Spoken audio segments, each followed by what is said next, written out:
Hi, I'm Rob Grabill, your associate pastor, and I have the honor of reading the wonderful book, The Clown of God, by Tommy DiPaola. Tommy lived and worked in New Hampshire, and we are privileged to be reading several of his books during this Advent season. This one is called The Clown of God. An old story told and illustrated by Tommy DiPaola. Many, many years ago in Sorrento, there lived a small boy named Giovanni who had no mother and no father. He dressed in rags and begged his bread and slept in doorways, but he was happy and he could do something wonderful. He could juggle. Every day he would go to Signor Baptista's fruit and vegetable stand and juggle. He would juggle lemons and oranges, apples and vegetables, and even zucchini. Crowds would gather to watch, and when Giovanni had finished, they would buy from Signor Baptista. Then Signor Baptista's wife would give Giovanni a bowl of hot soup. It was a very good arrangement. One day, a troupe of traveling players came to town, and Giovanni watched as Arlecchino and Colombina, in their beautiful clothes, danced and sang. Oh, Giovanni said to himself, that is the life for me. So when the play was over, Giovanni went and spoke to the maestro. No, no, said the maestro, I have no need for a ragamuffin. Go beg your bread somewhere else. But I could be very helpful, pleaded Giovanni. I could help unpack and pack up. I could take care of the donkey. And, maestro, added Giovanni, I can juggle. Not bad, said the maestro, watching.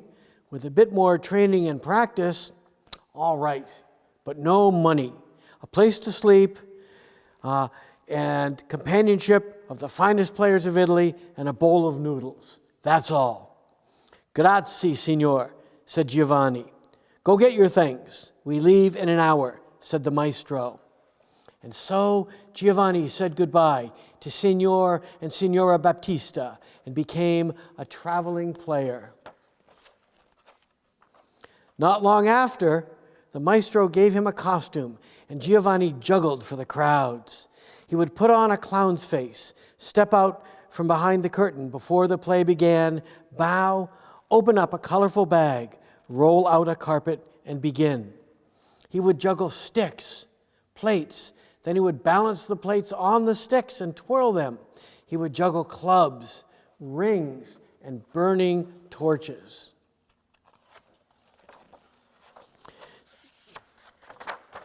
Finally, he would toss a red ball and an orange ball, then a yellow ball, a green, a blue, and a violet ball, until it looked as if he were juggling the rainbow. And now for the sun in the heavens, he would cry. Still juggling, he would pick up a shining gold ball and toss it higher and higher, faster and faster, and how the crowds would cheer. Giovanni became very famous, and it wasn't long before he said goodbye to the traveling troupe and set off on his own. Up and down Italy he traveled, and although his costume became more beautiful, he always kept the face of a clown. Once he juggled for a duke, once for a prince, and it was always the same. One day, between two towns, Giovanni was sitting in the shade of a tree, eating a lunch of bread and cheese. Two little brothers came down the road. Will you share your food with us, good clown, they asked, for the love of God and the blessings of our brother Francis. Sit down, good fellows, Giovanni said. There is more than enough. As the three men ate, the two little brothers told Giovanni how they went from town to town, begging their food and spreading the joy of God. Our founder, Brother Francis, says that everything sings of the glory of God. Why, even your juggling, said one of the brothers. That's well and good for the men like you, but I only juggle to make people laugh and applaud, Giovanni said. It is the same thing, the brothers said. If you give people happiness, you give glory to God as well. If you say so, said Giovanni, laughing. But now I must be off to the next town. Arrivederci, good brothers, and good luck. And wherever Giovanni went, the air was filled with his flying sticks and plates, and clubs and rings and torches, and always his rainbow of balls and the sun in the heavens. And wherever Giovanni went, the faces of the crowds would be all smiles, and the sound of laughter and cheers would ring through the towns. Years passed. Giovanni grew old, and times became hard. People no longer stopped to watch. It's only the old clown who juggles things. We've all seen him before, they said. Giovanni was sad, but he still juggled until one day he dropped the sun in the heavens, and the rainbow of balls came crashing down, and the crowd stood around him and laughed, but not from joy. Then they did a terrible thing. They threw vegetables and stones at Giovanni, so he had to run for his life.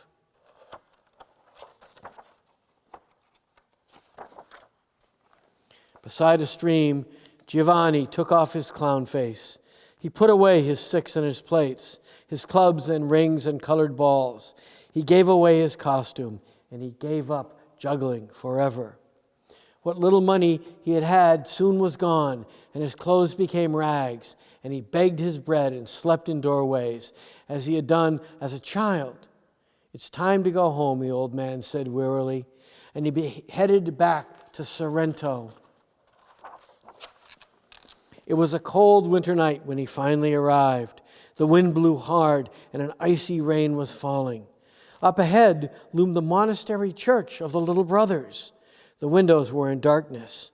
Wet and cold, old Giovanni crept inside and fell in a heap in a corner. Soon he was asleep.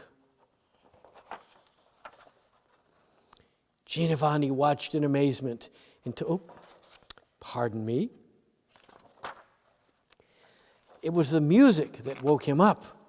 The church was blazing with candlelight and filled with people singing, Gloria, Gloria. Giovanni could scarcely believe his eyes, so much beauty. A long procession of brothers, priests, sisters, and townspeople, all carrying beautiful gifts, was winding its way through the church. They placed the gifts in front of a statue, a lady and her child. What is all this? Asked old Giovanni of someone standing near. Why, old man, it's the birthday of the Holy Child, the woman said. It's the procession of the gifts. Giovanni watched in amazement until the singing was over. Then the church emptied of all the people and darkened except for the bright candles surrounding the lady and the child. Giovanni moved closer. The child in the lady's arms seemed so serious, so stern. Oh, lady, said Giovanni, I wish I had something to offer too. Your child seems so sad, even with all those beautiful gifts. But wait, I used to make people smile. Giovanni opened his bag and shook out his old costume. Then he put on his clown face, bowed, rolled out the little rug, and began to juggle. First the sticks, then the plates. Next he twirled the plates on the sticks, and then the clubs and the rings. The brother sexton, who was coming in to lock the doors, saw Giovanni juggle. He was horrified. Father, master, he cried, rushing off to get a priest. A sacrilege! Come quickly. But Giovanni didn't hear or notice him. And now, said Giovanni, smiling at the face of the child, first the red ball, then the orange. Next the yellow, and the green, and the blue, and violet. Around and up they went until they looked like a rainbow. And finally, cried Giovanni, the sun in the heavens. The gold ball flew up and around, higher and higher. Giovanni had never juggled so well in his life.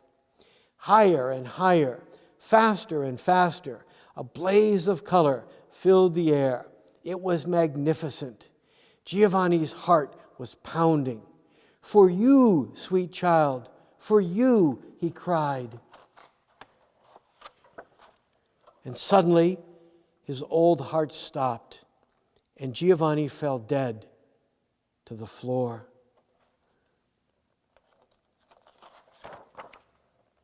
The priest and Brother Sexton came rushing in.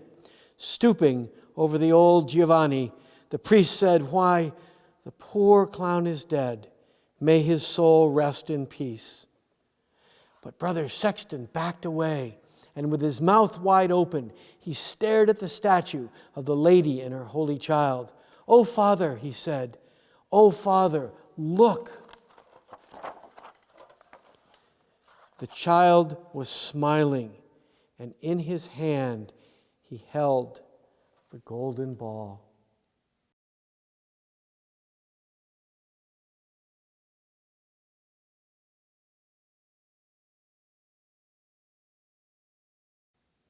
And that's the end of the story of the Clown of God. And we give our thanks to the Harcourt, Brace, and Jovanova publishers who've allowed us to read this book as part of our series. Number 8, The Clown of God by Tommy DiPaola.